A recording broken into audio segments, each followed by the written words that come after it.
What's up, y'all? What's going on in the House of Craze tonight? I would ask George, but he still missed his flight. I'm not sure if I'm supposed to be rhyming tonight, but I'm gonna do it because you asked. Alright. Anyway, George is not here, but we have two guests on the show. I believe we got Jerry Carita. He's a career unscripted TV producer, director, and writer, and the founder of Thorny Comics. And we have Richard Davis, owns one of the best comic shops in Knoxville, Tennessee. So we're gonna have them on the show today. But first, let's get it.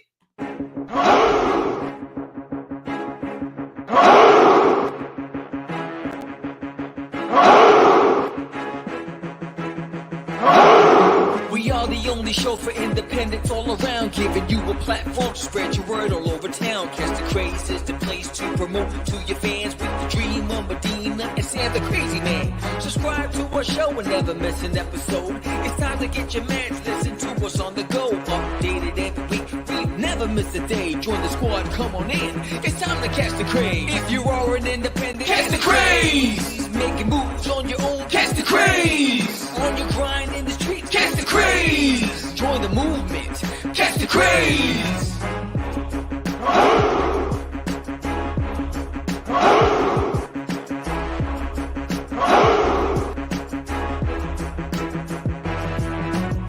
Yeah, George, we did it again. Come on now. You know you want to do it. Catch the Craze.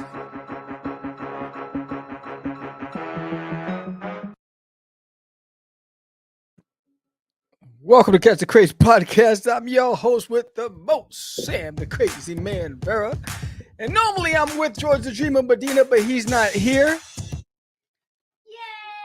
No, that's not what I'm looking for. Oh, you crazy. Yeah, that's what I'm looking for. Anyway, so George, again, he missed his flight. He continues to miss his flight. That's the longest flight in the world that he keeps missing. But anyway, like I said in the opening intro, we're going to be talking to the duo behind Reign of Dracula, which is currently on Kickstarter. We're going to be talking about their journey and the book. And so, but before we do that, we have some house cleaning to do. If you haven't done so already, I'd love for you to hit that like button, subscribe, share with a friend, let everybody know where you got this show from. And if you're listening to this on replay on Spotify, on Pandora, you could always go to YouTube and hit that like or subscribe button, or leave a comment on one of those streaming platforms, on whatever floats your boat. That or any of that will do. But I do want to remind everybody that this Saturday, I will be doing a book signing at Geek Out in Mansfield, Texas. So Geek Out, Mansfield, Texas. I'll be there doing a book signing. I'll also be vlogging there for my art channel, The Art of Samuel. If you haven't subscribed to that channel, go check it out, The Art of Samuel. But I'll be vlogging there as well. So come down and say hi. I'll have the spinner with me. So I'll be spinning the wheel, and there'll be some cool prizes. And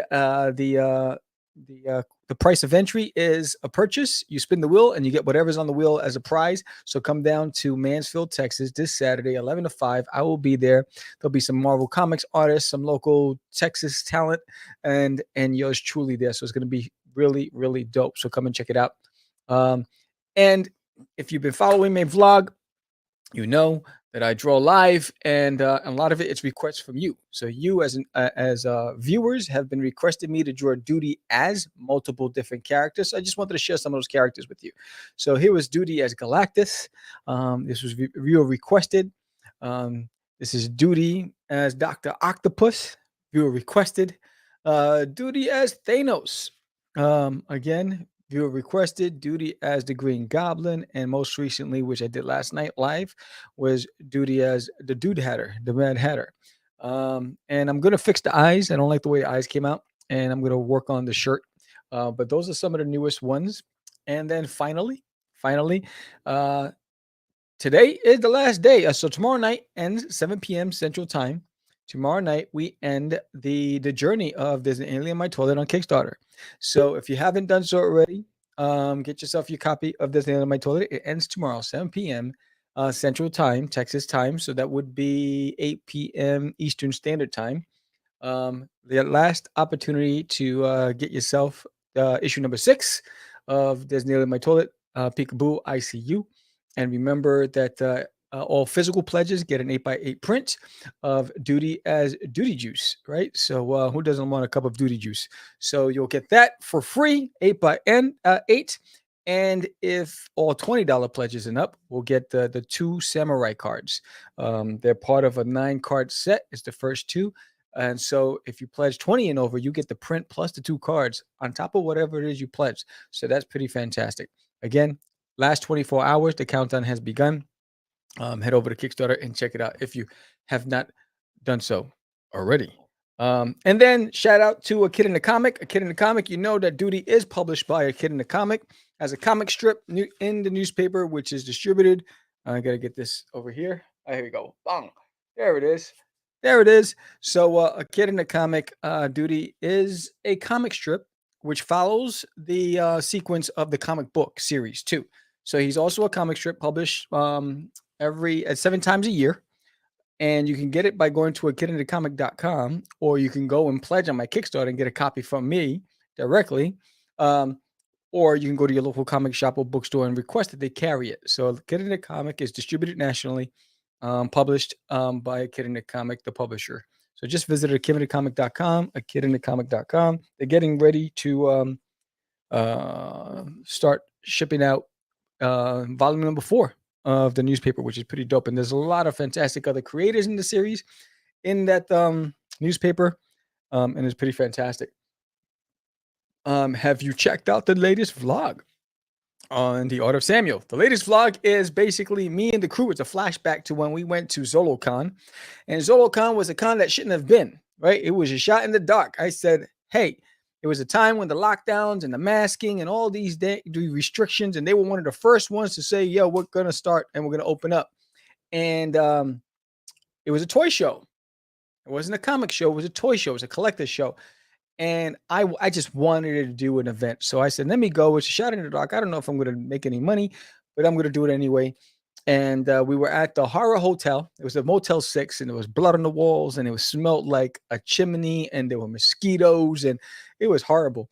But we weathered that storm, but because the boys were together, and we were laughing over a bucket of Kentucky Fried Chicken. We had to have the door open while we were in the room until we had to go to sleep, and had to close the door, and then suffocated the whole night. But the event was fantastic. The reception was amazing. I made back everything I spent and then some. It was a great event. I wish I was on the East Coast because I'd do it again, but I'm just not going to fly out and ship all my stuff to do a convention anymore. From now on, I'm staying in Texas. Texas has enough events to keep me occupied for the entire year, and I'm pretty excited about that. But also next week on the show, on this channel, we have Nander Fox. So he'll be on the show, and he'll be talking about Lifeline and Manchild on the show. And he's a return guest. So he'll be on the show next week. And again, we're booked through February. So remember, starting the new year, starting February, all crowdfunding campaigns won't be the priority. It's really about storytelling, and we'll be just interviewing the guests and talking about their creative journey in the game, whether it's in comics, music, publishing, whatever it is. And we're shifting gears because the viewers have spoken. So that's the direction we're going to go. And but shout out to everybody who's booked on the show straight through February, which is crazy. So with that said, if you haven't done so already, hit that like button, subscribe to the channel. Let me know your thoughts. And before I bring in my guest, I'm going to play this little promo to remind you. The promo is going to say 3 days left, but it's actually just 1 day. It ends tomorrow. And then we're going to bring in our guest, Richard Davis, and we're going to start this conversation. Check it out. Let me take this time to tell you about There's an Alien in My Toilet. You've made it this far. You subscribe to my channel. Now honor me with a pledge and get a copy of book number 6 of There's an Alien in My Toilet on Kickstarter. Only 3 days left. There's a lot of great incentives for you when you back. Go to the Kickstarter.com. There's an Alien in My Toilet and make your pledge today. That'd be so amazing. And when you do, please put it in the comments if you did. And don't forget, if you're in Mansfield, Texas, November 4th, I will be at the grand opening doing a book signing at Geek Out Comics and Collectibles of their brand new location. I'll be there with a bunch of industry veterans and local independents. So come down and check us out. Lou Pond's in the house. What's up, Lou? And let's bring him in. Reign of DRACULA. What's up, Rich? Hey, what's going on, dude? How you been? I'm good. Yourself? Man, I can't complain. It's a beautiful, freezing Halloween night here in Knoxville. Actually, yeah, it's cold out here too. It's a little brisk. Yeah, it just dropped. It was like 80 degrees yesterday. It's 20 today. Yeah, So, that's they're talking yeah. about an overnight freeze here in Texas, so we had to Oh shut down wow. our sprinkler systems. It's not supposed to get cold in Texas, man. Yeah, yeah, that's what they say. That's what they say. It's all lies. It's all lies. I love that R2D2 in the background. Oh, thanks, man. It's actually a piggy bank. Oh, that's pretty sweet. Pretty sweet. Yeah, I love it. Yes. Love that So, thing. Rich, welcome to Cast the Craze podcast. Who are we talking to? Let the audience know. Yeah, so I am the writer creator of the World of Dracula series. The first book was Cult of Dracula. Came out from Source Point Press in 2021. It was a top 50 best-selling comic. It was my first book.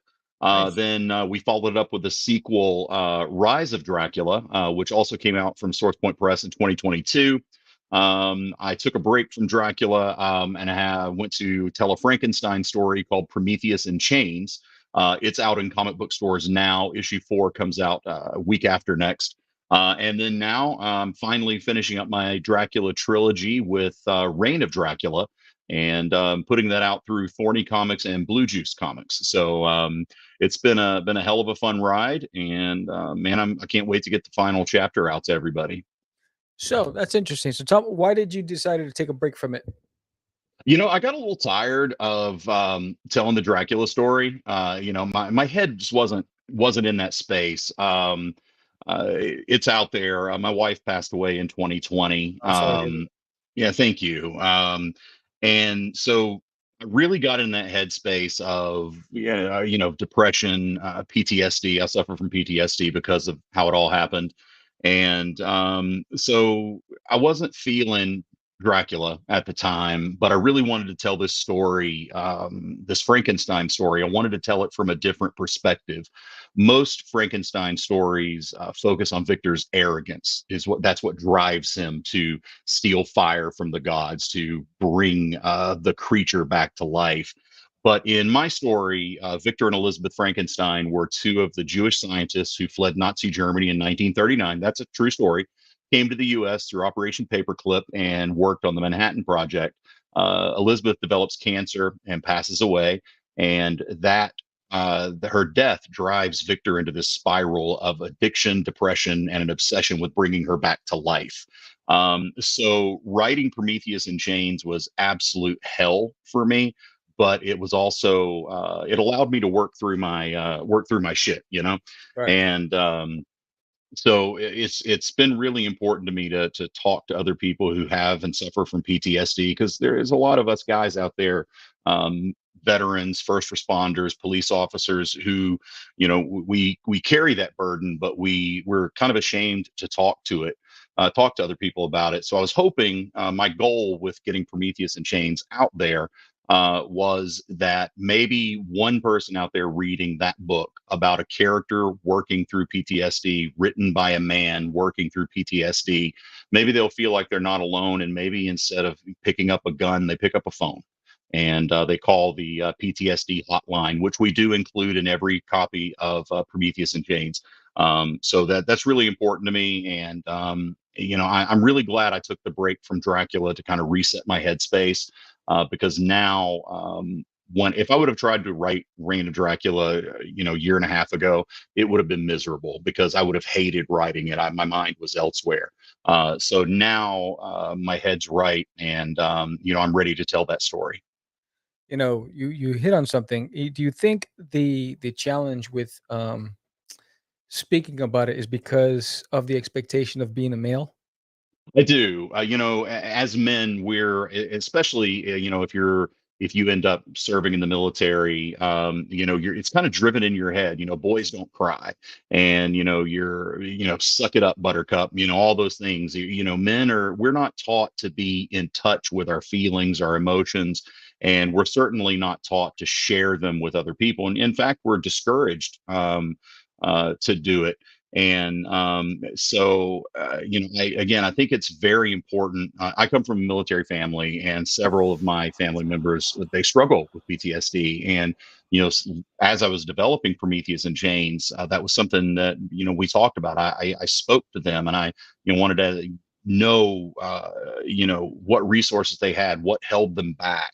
And so yeah, I think just unfortunately that's the term toxic masculinity gets tossed around a lot, and most of the time it's not really applicable. But in this circumstance, I think the way that we're raised as men to be disconnected from our emotions, I think that is toxic masculinity, and because it harms so many of us, and it's something that really needs to change.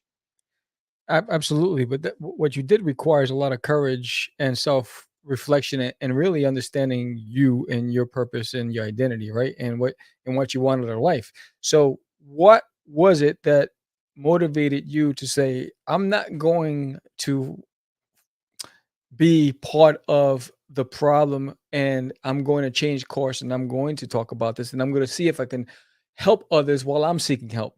Because that's tough. It is, and I'm in therapy. That's something very important, I think, for men as well. But I just had to tell this story. I had to work through my PTSD, and as a creative person, as a writer, that's the avenue that I have. Art is pain. Art is suffering. My friend Sean Cross, who does a cover for Reign of Dracula, which is up on Kickstarter right now. He works through his depression through his artwork. I can't paint with a brush, but I can paint with words.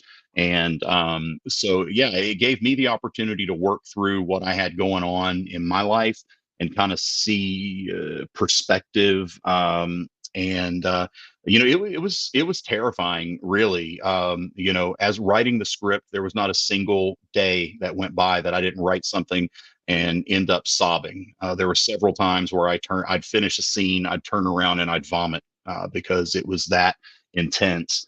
And then the day Prometheus and Chains #1 hit comic book stores all over the world, I was absolutely terrified. I felt naked, because I'd really shared myself out there. And luckily, thankfully, the critical and audience reception to Prometheus and Chains has been overwhelmingly positive.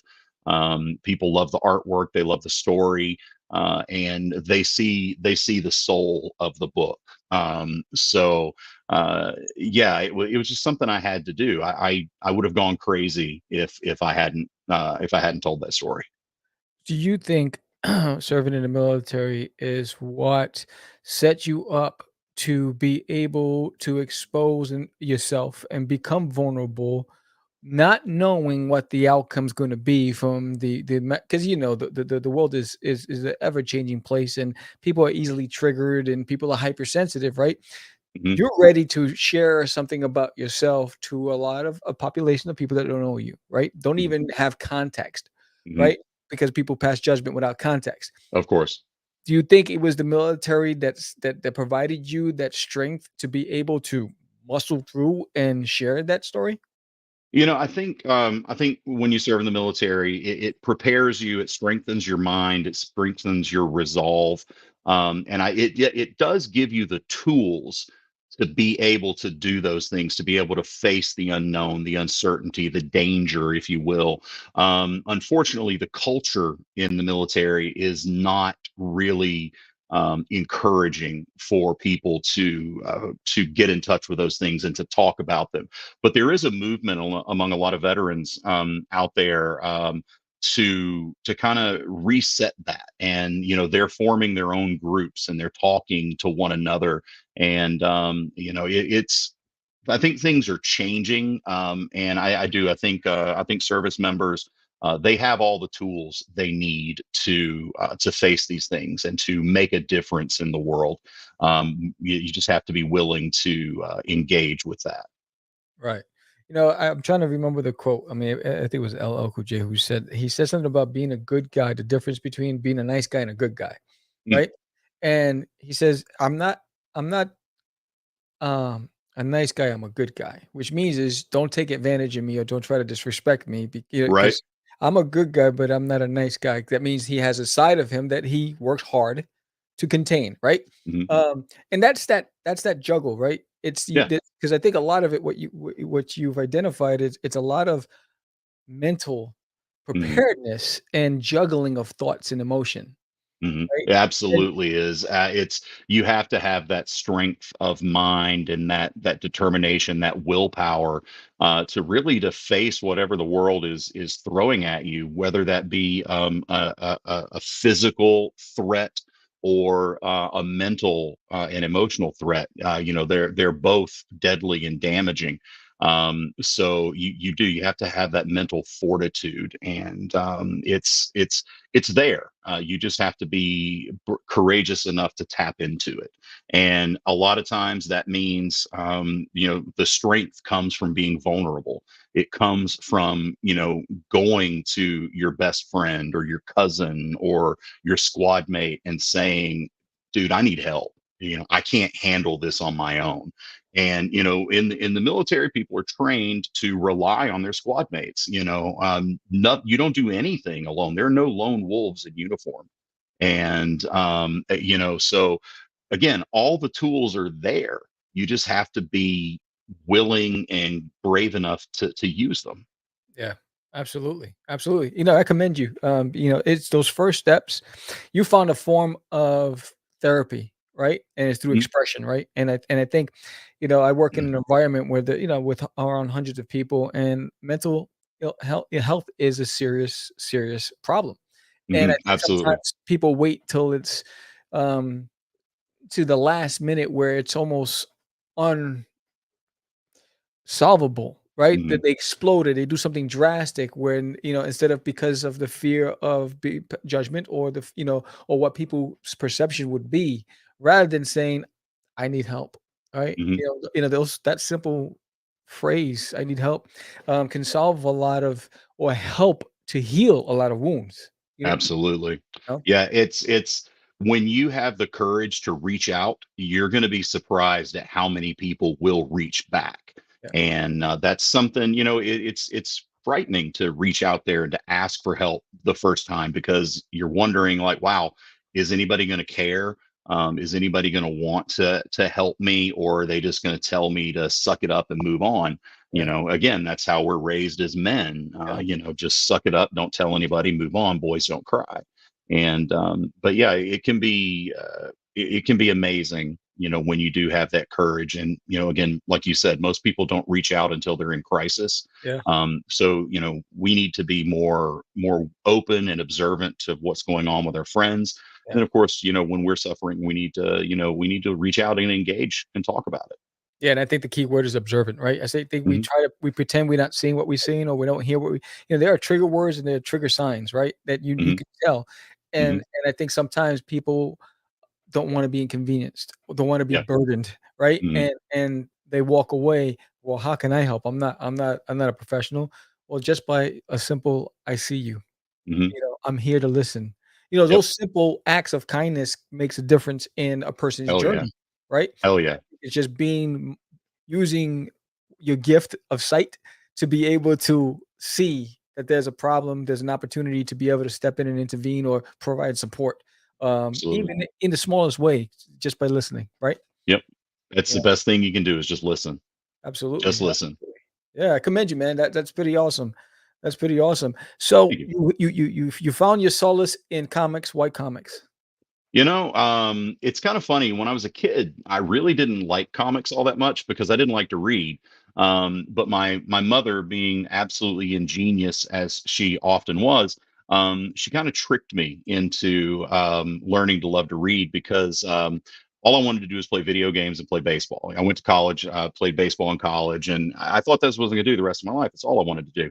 And so my mom, she decided that if I played well in my game, in my baseball game, or if I got straight A's, did all my chores, she'd let me go over to Bob's Collector's Den in Cookeville, Tennessee. It's like 2 towns over from where I lived.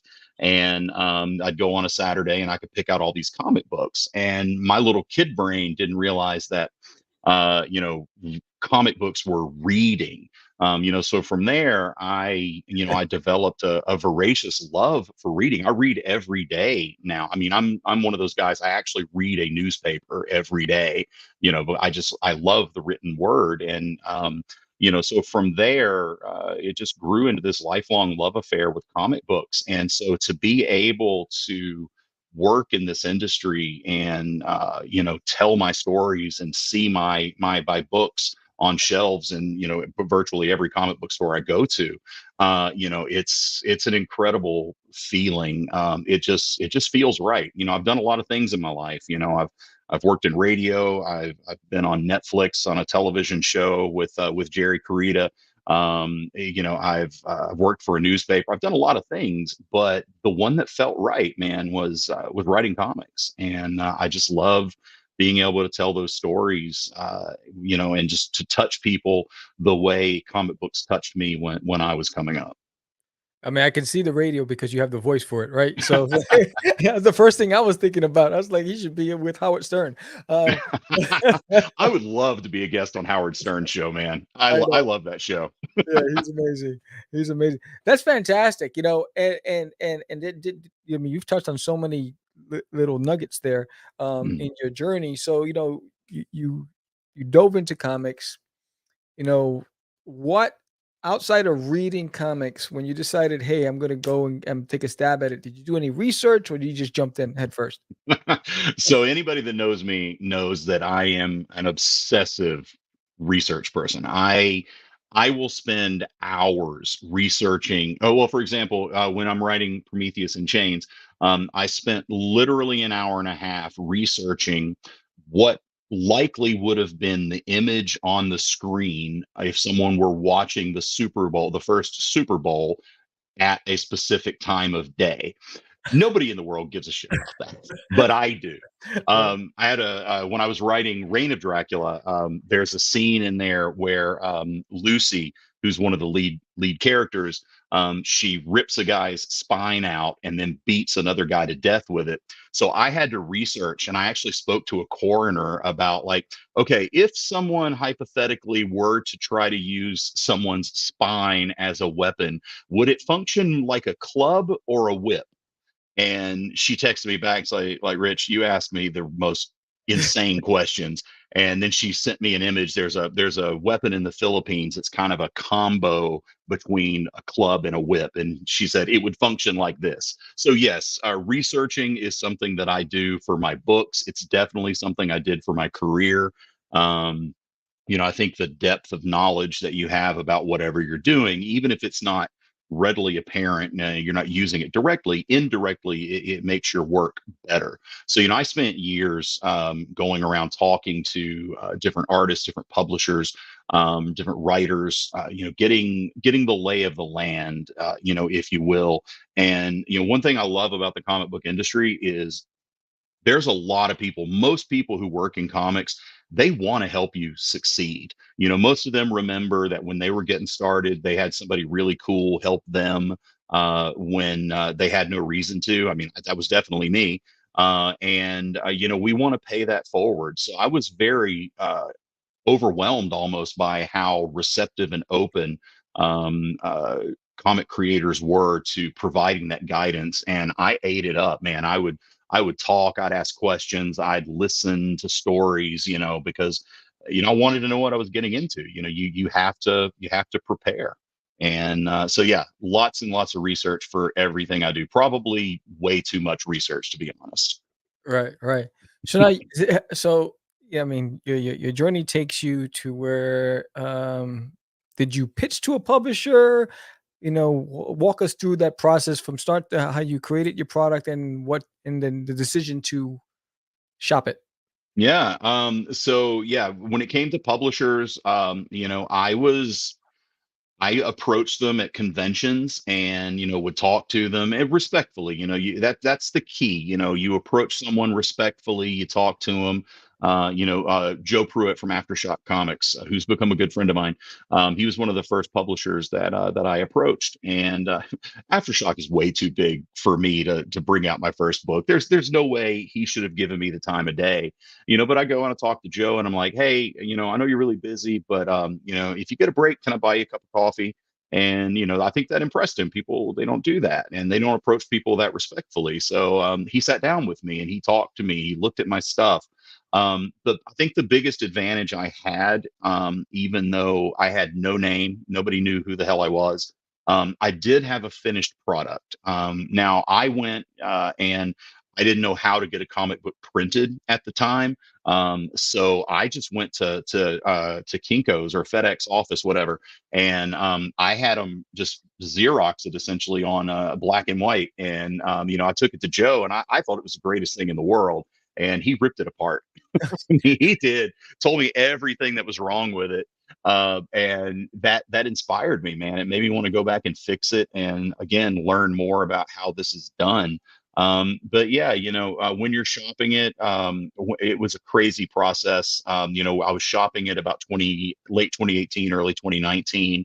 And I had a lot of interest from, came down to three publishers that I, was about to have my choice to go with. And then all of a sudden COVID happens, and nobody knows what's going on with the comic book industry anymore. So those three publishers, they went away. And I was ready to give up on it. I was like, well, that's the universe telling me, this isn't for me. But just out of the blue, really, serendipity. Bradley Golden from Second Sight Studios reached out to me, and he's like, "Yo, I've heard of your book. People are talking about it. I'm launching a new company, and I want Cult of Dracula to be our first book." Wow. And I was like, "Damn, did not expect that." Just open my email, and boom, there it is. Right. And so all that hard work I did, I got lucky, I guess. So we put Cult of Dracula #1 out through Second Sight Studios, and I love to tell this story because it always makes people laugh, but it's absolutely true. Cult of Dracula #1 from Second Sight sold so many copies they couldn't afford to print issue 2. Wow. And that's no fault of their own. Right. It was just they didn't have the distribution, they didn't have everything set up, because nobody in the world expected, a little known book from, a guy that nobody's ever heard of. Nobody expected it was going to sell from a company that nobody even knew. They didn't expect it was going to sell 10,000 copies, but Right. it did. That book from Second Sight outsold a lot of Marvel and DC books. So Wow. Second Sight was very, very kind. They connected me with Source Point Press and helped me carry the book over to there. And then once I got to Source Point, they were amazing. They took and they fulfilled everybody's orders for issue 2. Everyone who had ordered from Second Sight, they fulfilled everyone's orders. And then we re-released issue 1 from Source Point through Diamond, and then it just caught fire from there. So there's a lot of luck involved, but it's really mostly your hard work and just your willingness to go and talk to people and build relationships with people. Because Bradley at Second Sight heard about my book because he was talking to other creators. That means that one of those creators or multiple creators that I spoke to and pitched to, one of them, I made an impression on them, and they remembered it. And so they were talking about it. And then, hey, a publisher's like, let's do this. I like it. That's pretty fantastic. So now that story is a very unique story. It's not the standard, right? So Mm. how did you keep yourself grounded and focused to create the follow-ups? That's a great question, really, because whatever I've done is infinitesimal compared to, what a lot of, Todd McFarlane, Neil Adams, Cullen Bunn, Robert Kirkman, those folks. But I have come to understand through like the little bit of exposure I've had. Cult of Dracula was the badge at New York Comic Con in 2021, and that was overwhelming. Because you get this, people kind of start treating you differently, and it feels weird because you're just like, I'm rich, I'm the same dude I was yesterday. Why are you acting like I'm a celebrity? Right. So it's I could see how that could go to your head, because it's very tempting. So I just had to fall back on the way I was raised. My mother, my father, my grandparents, they instilled that small town blue collar work ethic. Be proud of what you do, but don't be arrogant. Yeah. Go into every situation knowing that you're as good as everyone, but you're better than no one. And so, it just really falling back on my raising, that helped me stay grounded. And then just that work ethic. I saw my mom and my dad get up every day, go to work, punch a time clock, come home, and then work raising me, carting me around to baseball games and all that stuff. And, while taking care of a household, so I saw my parents do that. And, I had to live up to that. I couldn't let them down. I couldn't let mom and dad be ashamed of me by not putting the work in. So it really, it helped me. Right. That's fantastic. And I think that's a great example. And then if anybody's listening to try, looking to break into comics, these are really good life lessons. Now you have this experience, you're in the game, you're exposed to a lot of seasoned veterans. Mhm. Um, Major takeaway that you took from that experience that carries with you today? No matter how big or famous, or how many books they've sold, how many awards they've won, they're just human beings. And just treat them, like Neil and Bob and Todd. You don't have to. In fact, you don't even like it when people come and just gush over you. It's great to hear that somebody loves your work, but most of us, we really don't like talking about ourselves. And like every conversation I have with a fan at a convention, I always try to spin it back to the work. Because I want to be known for the work. I don't care if people know my name. I want them to know my stories. And so yeah, comic book people are humans. Your favorite creator out there Yeah. is a human being, and he wakes up and hates getting out of bed in the morning because it's too early, stays up way too late, has hangovers. They're human beings. And so yeah, that's the biggest takeaway. Because going into it, I'm like, oh my god, Jim Lee, Neil Adams, Todd McFarlane, holy crap, but they're just normal people, man. Shannon Mayer was I worship this guy's artwork. And, I got to work with him on Cult of Dracula. He did all 6 covers for Cult of Dracula. And, I was nervous as hell, man. And, I was afraid to give them notes, like when I would see, and this was with a lot of artists, not just Shannon, but when Henry Martinez, who was my first artist on Cult of Dracula, he'd worked for Ghost Rider, G.I. Joe, worked for Marvel. It's like, what do I know? How can I criticize this guy's work and tell him to change this? And Henry actually sat me down. He said, Rich, you've got to tell me what you really think. He said, I can't give you what you want if I don't know what you need. And I was like, wow, that's some sage advice right there. So yeah, it's been a hell of an experience that way. Yeah, I mean, and I agree because you're the one who understands the vision and the look and feel for it, right? And I think every artist wants to make certain that they meet that expectation. No matter how talented they are, they always want to make certain that what they give you, that you're 100% satisfied Hmm. with it, right? Right? Because at that Hmm. point, you're the most important person, Yep. and and for an artist, it's everybody talks, right? So Hmm. if you walk away and you're not happy, right? Hmm. It's like no one wants that, right? So I Yeah. understand that completely. So now you're back in the game. You're bringing Reign of Dracula now. Is this your first crowdfunding It campaign? is. Yeah. I actually was kind of anti crowdfunding before because I was looking at it wrong.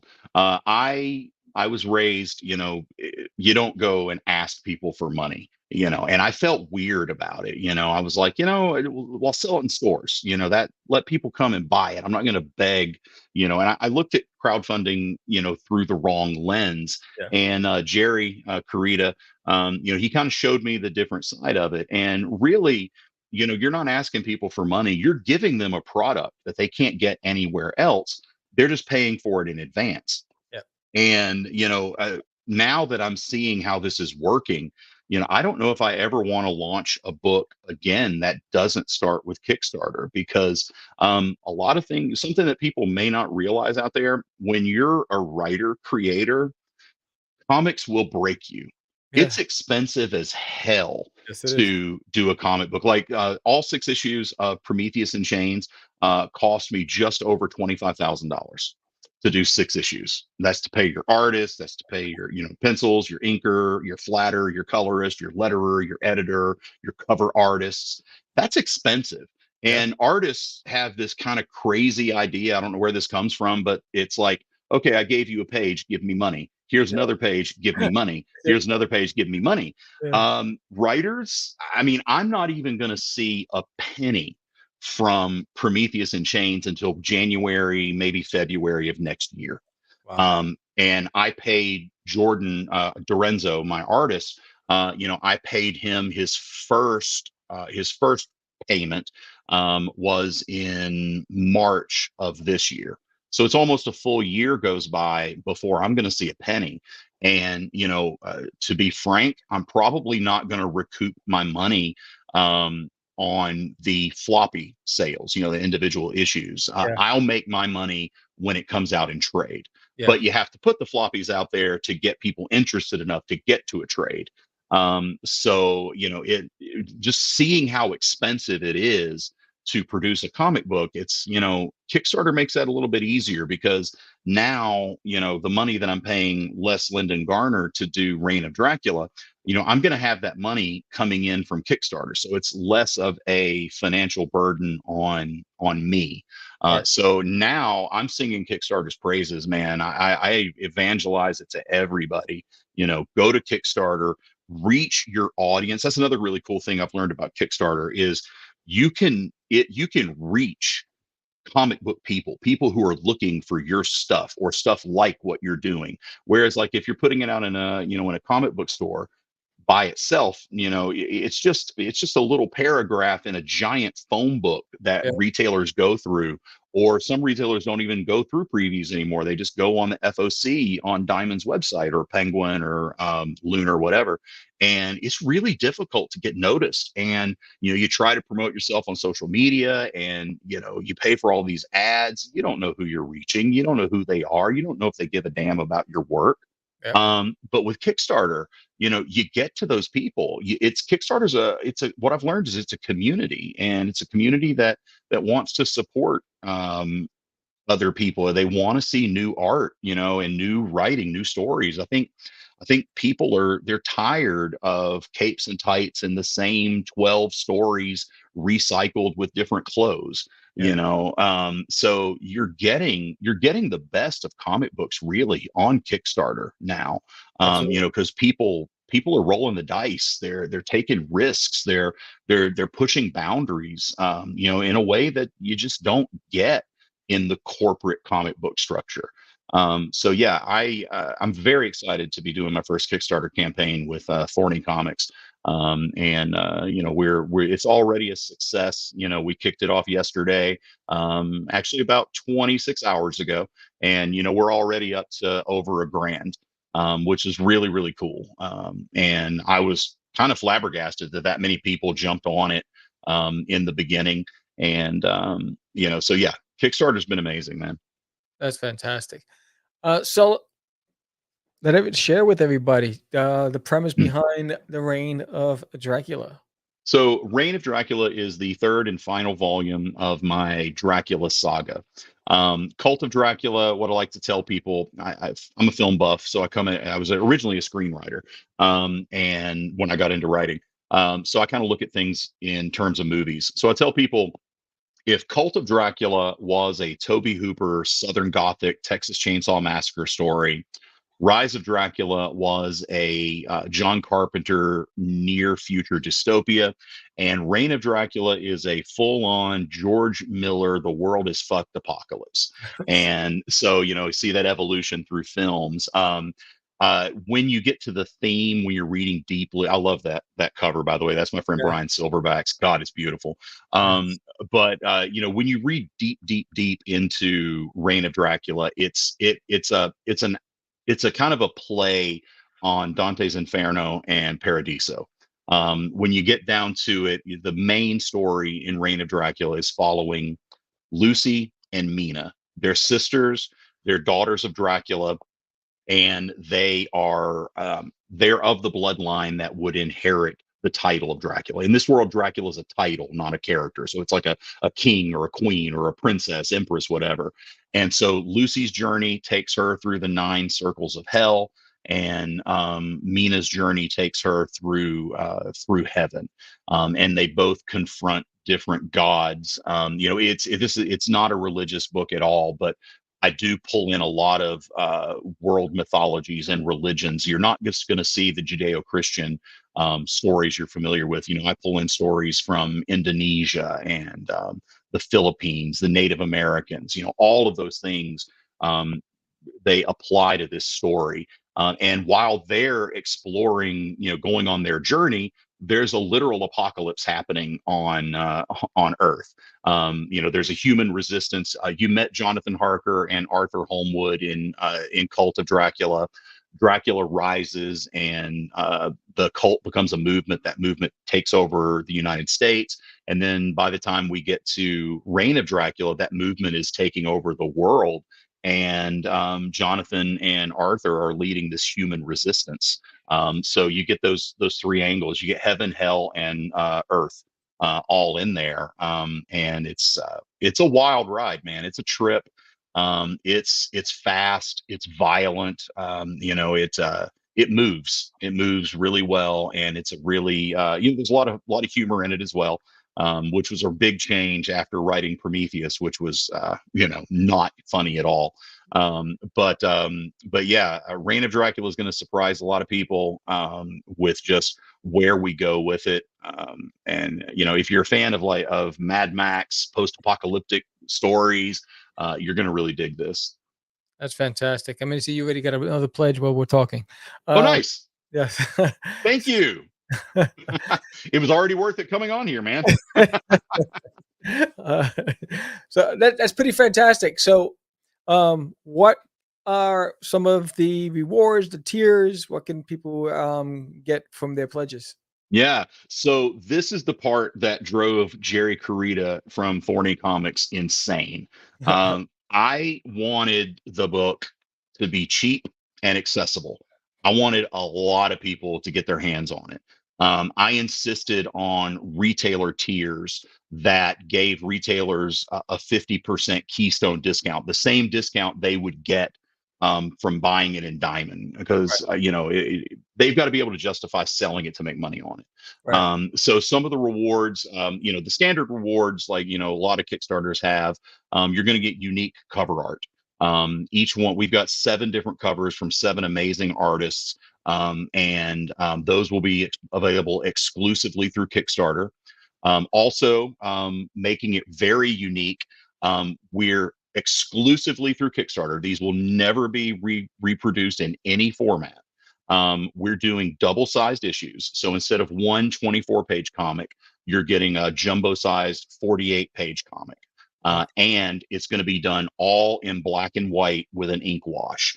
So kind of like Walking Dead style. Those will only be available through Kickstarter. So that right there should pique the interest of the collectors out there, because then the books are going to come out in next spring in comic book stores in single issues that'll be in full color. So you're going to have that collectible thing. We've also decided that in the first 48 hours, so you've got until 6 p.m. on Wednesday to back the project, you're going to get a steep discount. I think it's up to a 15% discount, depending on what tier you back. And this is really cool. Got permission from SourcePoint Press and from Red 5 to do this. You can get trade paperbacks of Cult of Dracula and Rise of Dracula, so you can catch up. And then for the people who back it within the first 48 hours, exclusively for them, any tier, even if it's $1 tier, you will get all 6 issues of Prometheus in Chains digitally for free. Wow. Yeah. And we've got some tiers in there. You can get original artwork. You can have your own unique posters made. For the covers, the main covers for Reign of Dracula, Les Garner, he actually painted these on 24 by 36 canvases. And we're putting there's going to be a tier on there. I don't know if it's up yet, but you'll be able to get those, or that original artwork, that are this giant original comic book art. So that's a fantastic reward that I absolutely love. you know, the artists who have done the covers, you know, Bella Racklin, I love hers. Brian Silverbacks, we saw his earlier. That's Bella's cover right there. It's stunning. I love her use of color. Yeah. And that's next one's Brian Silverbacks. He's a Ringo Award nominated artist. Beautiful, beautiful work. Love the watercolors. Yeah. And this is Jonathan McDaniel. He's a guy out of Memphis, Tennessee. Love that one. This introduces a brand new character named Lily. Right. So this is her first appearance on a cover. She actually makes her first appearance in Prometheus in Chains #6. This is Sean Cross. That's the only cover that wasn't created specifically for Reign of Dracula. This was a new art piece that I just fell in love with, and Sean was kind enough to allow me to license it for the cover. Nice. Beautiful, beautiful work. This is Tyler J. Haddix. You might recognize him from TMNT, The Last Ronin. Love that cover. He wanted to kill me when I told him what it was. And the more you look at this, the more you're going to find, especially, you look at the bodies and you see how they're moving. You know, it's a mushroom cloud. But then when you look really carefully, it's a skull. So it's a play. It's a reference to one of my favorite artists, Salvador Dali, and his ballerina in Skull. And so wanted to play with that. He just knocked it out of the park. Nice. This next cover here, I love. It's got a cool story with it. It's from my friend Rob Rezziano. He did some work for Vampirella, things like that. This is the first. This cover put me in Facebook jail for the first time ever in my life. So this cover pissed somebody off so much that they complained to Facebook, and Facebook put a restriction on me, so I couldn't post for like 24 hours. Oh, So wow.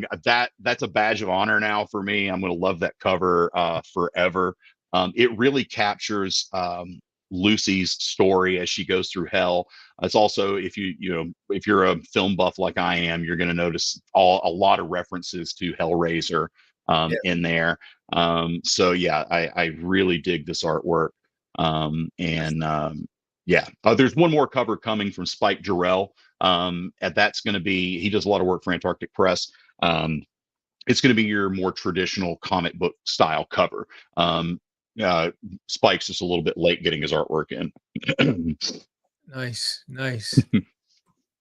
So, all right. So, my friend, we're at the point where I want you to deliver your elevator pitch. I'm going to give you the screen, tell everybody why they should back it, and then if they have any questions or want to reach you, how they can reach you on social media. So, without further ado, we'll let you take the screen. Let's go. Hey, so yeah, again, my name is Rich Davis, writer, creator of the World of Dracula series, also Prometheus in Chains from Red 5 Comics. It's out now. Got this really cool Kickstarter going for Reign of Dracula. It's a post-apocalyptic Armageddon on Earth while two amazing vampires make their trip through heaven and hell. I'm really excited about it. I think there's a lot. There's a lot to offer through the Kickstarter campaign. A lot of things you're not going to be able to get in comic book stores. But then please go buy it in comic book stores too, because that's really cool because I get paid. And if you're looking for me, you can find me at worldofdracula.com. On all the social media, it's at World of Dracula. So hit me up. You can find me anywhere. And, going back to what we talked about first, post-traumatic stress disorder, mental health issues. If you're out there, if you're struggling and you feel like you're alone, hit me up. Hit me up on social media, man. Message me, DM me, whatever. I promise you I'll reach back. I promise you I'll talk to you. So please give me a follow, give me a like, give me a back, share the Kickstarter if you can. Because I really want people to get this story. Outstanding. And Luke says people love being ticked off on Facebook. Yep, that's true. Yes, they do. Yes, they do. Sometimes way too much. Yeah, it's so easy on Facebook. Man, it was a pleasure having you on. You have so many different stories and so many things that we can dive into. You're always welcome back on Catch the Craze podcast. Thank you, my friend. I've enjoyed it. Yeah, it's fantastic. Again, it's the Reign of Dracula. Link is in the chats. Link is in the show notes. Go check it out. It's fantastic. I wish you a lot of success. And again, I commend you with what you're doing and giving back to the community by sharing your story and providing some sort of outlet for others to do the same. Congratulations to you. Yep. Thank you. You got it, brother. All right. So that was Rich Davis and Reign of Dracula. Guys, play this on rewind. Listen to us all over again. Facebook jail is overcrowded. Yeah, they almost try to put me on jail for duty. Can you believe Facebook tried to find me or block because I had duty sitting on a couch, and they said that it was obscene. I said, wait, hold on, it's an alien sitting on a couch. I said, did you see half the stuff that's on Facebook, and you're coming after a cartoon? You're crazy. Anyway, but yes, this is the kind of guest I love. The fantastic stories, the wealth of knowledge, the depth of just the lessons, the life lessons. That's what this was what the show was founded on. It's really about the stories about the creator. And I know that Rich said that, his focus is, putting his product before him, but the real story is him, and it's a fantastic story. So if you haven't done so already, play this on rewind. If you missed the first part of this show, listen to us on Spotify or Pandora or any of the audio streaming platforms. But fantastic. And the message is, if you need somebody to talk to, just ask for help. Don't be too proud. That's one of the things I know that I struggled with as a kid, because when I became vulnerable with my friends, they weren't receptive because that's not how they were raised. So I felt like even at a young age that I wasn't allowed to talk about those things. Right. So I think it's important that, we care enough for ourselves to get the help that we need.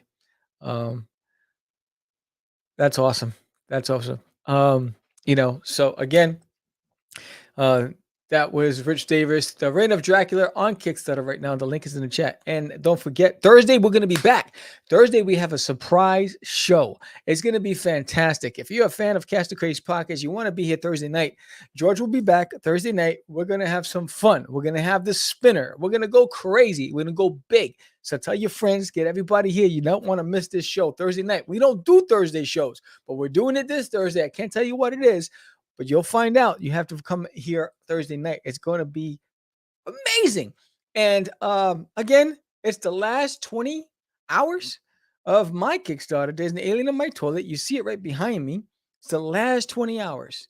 If you haven't backed it, I want you to get yourself a copy. Mark your calendar. So I'm talking about, get yourself a copy of There's an Alien in My Toilet, book number 6, Peekaboo ICU. It's on a whole nother level. And there's a lot of free stuff when you back it and you make a physical pledge. A lot of free stuff. So much I can't even talk about it anymore. But I'd love for you to get it and own this. I worked really hard on this book. I worked really hard on a lot of stuff. And again, I want to just say shout out to all of you, the viewers on The Art of Samuel, my art channel. The last 5 requests were for me to draw duty as Galactus, to draw duty as Dr. Octopus, to draw duty as Thanos, to draw duty as the Green Goblin. And last night I was drawing duty as the Dude Hatter. And I'm going to fix the eyes and add some more embellishment to this piece. I really liked it though. So I want to say thank you to everyone who subscribes to the art channel. That's been growing nicely. I really appreciate you. A new vlog on the channel is the ZoloCon experience. Go check it out. And if you're going to be in Texas, I will be at Mansfield, Texas this weekend. Thank you. This weekend, book signing, Mansfield, Texas, Geek Out, grand opening. I will be one of, I think, 10 creatives that are going to be there. A couple of Marvel Comics artists, some Texas local artists, and yours truly, the crazy man himself. I'll be there, and I'll have the spinner there as well. So join me in Mansfield, Texas for a book signing for the grand opening of Geek Out Comics. It's going to be fantastic. And again, tomorrow night, 7 p.m. Central Time, Kickstarter for There's an Alien in My Toilet ends. Get your copy. I appreciate you. And again, if you haven't done so already, hit that like button, subscribe, share this episode with a friend. Let everybody know where to go for great content, great interviews, great guests, and yours truly, the crazy man. And I'll see you this weekend. Actually, I'll see you Thursday when George the Dreamer Medina comes back. With that said, I'm Sam the Crazy Man Vera. There's no George the Dreamer Medina, but we are out. Thank you, Lou. Thank you, everybody. I wish you guys all the best. It's just easy. It's not. Crazy. Acquiesce. No, it's talking about my friend Acquiesce. I met him. Say my name. Right? This is what you were thinking? Oh You are my listening God. He Catch described me. the He Craze. said, I'm the. You're listening What? to Catch the Craze. You're listening to Catch the Craze. You're listening to Catch the Craze. Listening to Catch the Craze. You are listening to Catch the Craze on Catch the Craze. You're listening to Catch the Craze.